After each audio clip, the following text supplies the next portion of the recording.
السلام علیکم 39 news H D کے ساتھ میں ہوں سونیا اقبال۔ نظر ڈالتے ہیں آج کی ہیڈ لائنز پر۔ عام انتخابات 2024 کی سیکیورٹی کے لیے الیکشن کمیشن نے پاک فوج کی خدمات لینے کی سمری وفاقی کابینہ کو موصول کروائی۔ ذرائع کے مطابق پاک فوج رینجرز اور ایف سی اہلکار عام انتخابات میں تعینات ہوں گے۔ الیکشن کمیشن نے 2,77,000 فوجی اہلکار مانگے۔ نگران کابینہ کی منظوری کے بعد فوج تعینات کی جائیں گی۔ استحکام پاکستان پارٹی کے صدر علیم خان نے پی ٹی آئی امیدواروں سے متعلق بڑا دعویٰ کر دیا۔ علیم خان نے دعویٰ کیا ہے کہ پی ٹی آئی والے الیکشن جیت کر ہمارے ساتھ ہوں گے۔ پی ٹی آئی کے کئی امیدواروں نے آزاد حیثیت سے جیتنے کے بعد استحکام پاکستان پارٹی میں شامل ہونے کا وعدہ کیا ہے۔ عام انتخابات کے پیش نظر الیکشن کمیشن نے تمام بلدیاتی محکموں کے ترقیاتی فنڈز منجمد کر دیے اور نوٹیفیکیشن بھی جاری کر دیا۔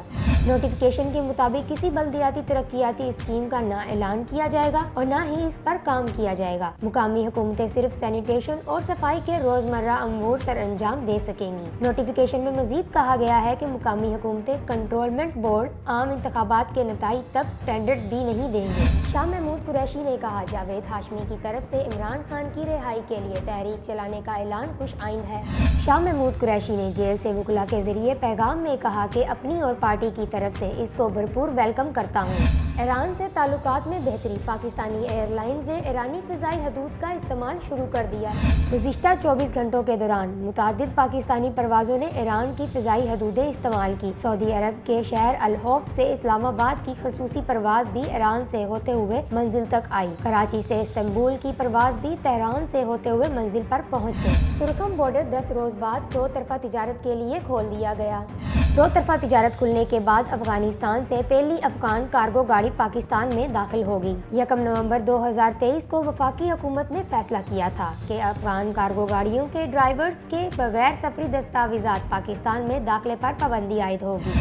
سیکیورٹی خدشات کے سبب بین الاقوامی اسلامی یونیورسٹی کو 26 جنوری تک بند کر دیا گیا ہے۔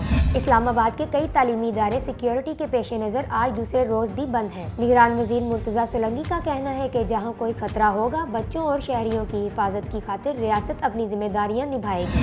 پنجاب میں دھند کا راج، محکمہ موسمیات کے مطابق مزید 4 دن دھند رہنے کا امکان ہے۔ محکمہ موسمیات کے مطابق طاقتور مغربی ہواؤں کا سلسلہ 28 جنوری کو پاکستان پر اثر انداز ہو سکتا ہے، جس کی وجہ سے گلگت بلتستان، کشمیر اور دیگر شمالی علاقوں میں بارش اور برف باری کا امکان ہے۔ پاکستانی ہاکی ٹیم عالمی رینکنگ میں 1 درجے بہتری کے بعد 15ویں نمبر پر آ گئی۔ عالمی رینکنگ میں ہالینڈ کا پہلا، بیلجیم کا دوسرا اور بھارت کا تیسرا نمبر، جبکہ قومی ٹیم نے اولمپک کوالیفائیڈ راؤنڈ میں چوتھی پوزیشن حاصل کی۔ پاکستانی اداکارہ امارا چودھری کمرشل پائلٹ بن گئی۔ اداکارہ نے لائسنس بھی حاصل کر لیا۔ اداکارہ امارا چودھری کے ڈراموں میں چاندنی بیگم، میری گڑیا، غیرت سمیت دیگر شامل ہیں۔ امارا چودھری نے کمرشل پرواز کی پائلٹ کا لائسنس حاصل کر لیا۔ سول ایویشن کی جانب سے جاری کردہ لائسنس کے ساتھ اداکارہ نے اپنی تصاویر انسٹاگرام پر شیئر کی۔ یہ تھی آج کی ہیڈ لائنز۔ مزید خبروں اور اپڈیٹس کے لیے دیکھتے رہیے 39 نیوز ایچ ڈی۔